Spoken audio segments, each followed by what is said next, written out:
Assalamualaikum dan salam sejahtera. Pertama sekali saya nak ucapkan ribuan terima kasih kepada kedua-dua tetamu jemput kita yang hadir pada hari ini. Iaitu yang pertama adalah Nur Fahadina Syakia dan tetamu kedua ialah Lakuk Ham. Boleh kata tetamu kita pada hari ini ceritakan sedikit latar belakang masing-masing. Okay, Assalamualaikum. Saya Nur Fahadina Syakia, boleh panggil saya Dina. Saya daripada School of Computing dan sekarang saya semester 5 program Information Management. Selamat sejahtera semua, nama saya Lakuk Ho. Boleh panggil saya Lau ataupun Sky, mana-mana pun boleh. Saya semester 5, nombor matrik 2777232 dari School of Education, mengambil khusus pendidikan perakaunan. Okey, terima kasih kepada Dina dan Lau. Okey, berkenaan dengan latar belakang yang dikongsikan tadi. So, sesi temu bual yang kita adakan hari ini adalah untuk dia berkaitan dengan projek agama dan moral. So, kita nak tahu objektif dia tu. Objektif dia adalah untuk nak ketahui penghayatan agama masing-masing. Okey, so apakah agama yang dianuti oleh kedua-dua tetamu kita pada hari ini? Saya start dulu. Okey, boleh? Okay, jadi agama yang saya anuti adalah agama Islam. Okay, sejak lahir dan keluarga saya juga memang anuti agama Islam. Okey. Agama yang saya anuti ialah agama Buddha, dan dalam agama Buddha dia mempunyai banyak kiranya dewa-dewa, dewa-dewi. Jadi tumpuan yang saya anuti dalam secara spesifik dalam agama Buddha ialah salah satunya ialah Guan Shi Yin, dalam bahasa Melayu ialah Awalo Kisewala, dan yang kedua ialah Guan Yu, salah satu lagi iaitu dewa keadilan. Gitu saja. Oh, faham. Jadi agama yang dianuti oleh kedua-dua tetamu kita pada hari ini adalah yang berbeza daripada segi kepercayaan dan juga cara solat, betul? Jadi untuk lebih kita mendalami agama masing-masing, bolehkah tetamu-tetamu kita pada hari ini menjelaskan sedikit mengenai amalan ajaran agama masing-masing? Okay, dari segi amalan yang akan saya amalkan 5 rukun Islam dan 6 rukun iman. Di mana pertama sekali orang Islam dia kena ucap 2 kalimah syahadah, dan yang kedua dia kena solat 5 waktu, di mana ada subuh, ada zuhur, asar, isyak dan maghrib. Okay, kemudian pada bulan puasa saya akan berpuasa, dan jika diizinkan saya akan membayar zakat dan juga menunaikan haji dan umrah. Okey. Dan kemudian saya percaya kepada 6 rukun iman, di mana pertama saya percaya kepada Allah, saya percaya kepada malaikat, saya percaya kepada Rasul, saya percaya kepada kitab, dan saya percaya kepada hari kiamat, dan juga saya percaya kepada hari qada dan qadar. Okay. Kalau bagi agama Buddha? Bagi agama Buddha, yang untuk keluarga saya istimewa sikit. Ya. Yang pertama, ajaran yang saya anuti untuk agama Buddha kiranya adalah tidak formal berbanding dengan formal. Jadi dari segi tidak formal ini, di mana dari segi pemakanan saya tahu untuk yang saya anuti untuk Guan Shi Yin, satu ialah dia tak boleh makan lembu. Jadi adalah salah satu. Lepas tu dari segi sembahyang, dia ada tata yang spesifik tentang sembahyang kena berapa kali, macam tu. Tetapi untuk yang saya amal, saya akan sembahyang, maksudnya kita sembahyang patung. Patung tu setiap hari 1 kali. Lepas tu yang ada lagi masa dalam lunar kalender lunar Cina, ada 2 hari kita kena sembahyang secara kiranya lebih, kita kena sediakan makanan untuk sembah dia, iaitu 1 hari bulan dan 15 hari bulan. Ini 2 hari ni kena sembahyang dengan kiranya dengan penuh banyak benda gitu, dengan makanan. Kalau pendek kata dengan makanan. Ini dari segi sembahyang yang kiranya nenek dan tato saya yang buat macam ni. Sebab keluarga, untuk saya tak buat sebab ayah saya Kristian, tapi saya tak ikut. Jadi keluarga saya memang tak anuti agama Buddha dengan Kristian, tapi nenek dengan tato ada. Jadi kadang-kadang saya balik ke kampung, saya memang ikut dan sembahyang macam tu. Lepas tu dari segi agama yang saya anuti untuk Guan Shi Yin, dia lebih berpegang kepada prinsip belas kasihan. Jadi iaitu yang penuh belas kasihan dan belas kasihan yang besar. Ini adalah ajaran prinsip yang saya anuti bagi secara spesifik bagi Buddha ialah untuk kuasa ini ialah prinsip itu. Belas kasihan? Yang penuh belas kasihan dan belas kasihan yang besar.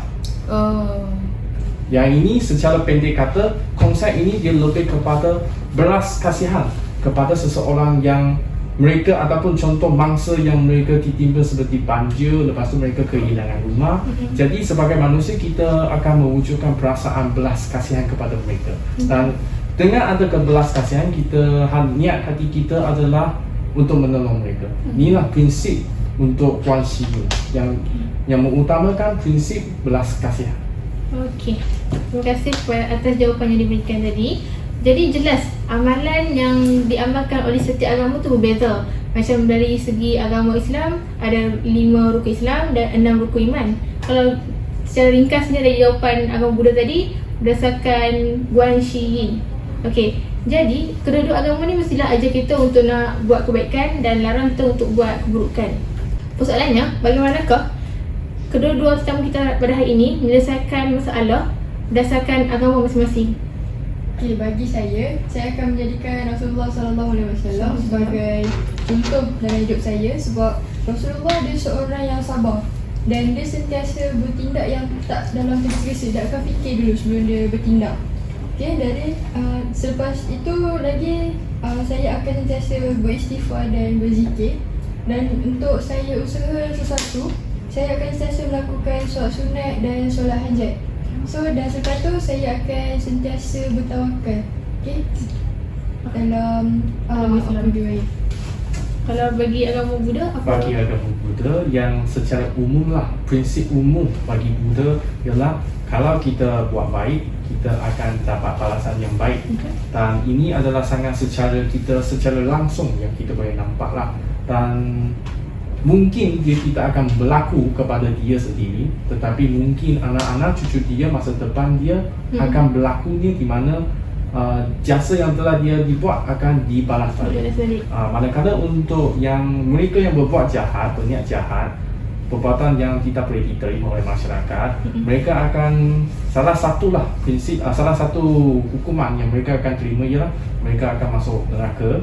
Dan penuh kejamnya secara umum lah ada 18 tingkat. 18 tingkat, setiap tingkat mempunyai kesalahan yang tertentu.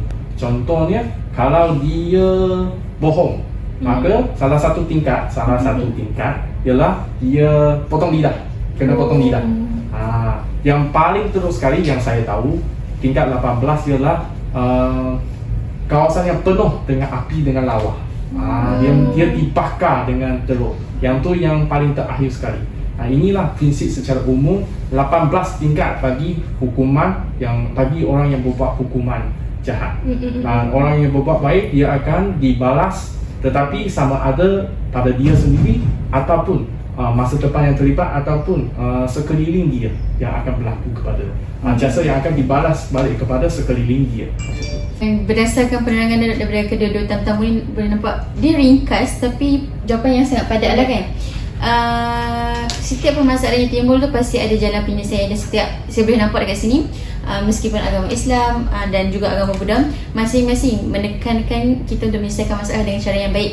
Okay? Kalau kita tak ada agama, kita pun sendiri tak ada bimbingan tentang apa yang kita nak buat. Okay, selain daripada tu kita selalu bertindak mengikut perancangan, betul? Jadi saya nak tanya, mungkin juga Dina dan juga Lau bertindak mengikut perancangan berasaskan agama masing-masing. Boleh kan? Okey. Kalau bagi saya ada satu prinsip dalam agama Islam di mana saya jadikan Allah sebagai matlamat utama saya. Niat kita, apa yang kita buat semua kerana Allah. Okay? Dan yang kedua, objektif kita tu mesti memang kita nak buat benda tu, bukan benda tu sia-sia. So kita kena ada objektif bila kita nak buat something. Okay? And then yang ketiga, bila benda yang buruk jadi, kita jangan salahkan takdir. Okay? Sebab apa yang jadi pun mesti ada hikmah dia. So kita kena sentiasa berfikiran positif. Okey, itu je ke saya. Untuk saya tindakan ya.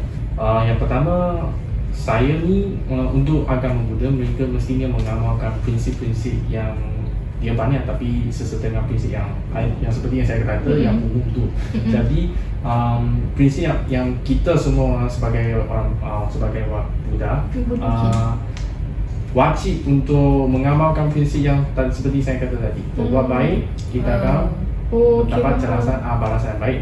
Berbuat jahat, kita akan tunggu di saya yang kalau saya berbuat jahat akan tunggulah di neraka ataupun balasan hukuman akan dibalas balik kepada Kira macam baik dibalas baik, buruk dibalas buruk lah. Dia berkaitan dengan tindakan kita nak buat tu. Betul. So, kita kena fikir dulu. Jadi apabila fikiran kita ada sikit berfikiran niat nak buat jahat, maka kita secara automatik akan berfikir akan akibat tersebut. Jadi dia menyebabkan kita lebih rasional apabila kita sentiasa berpegang kepada prinsip.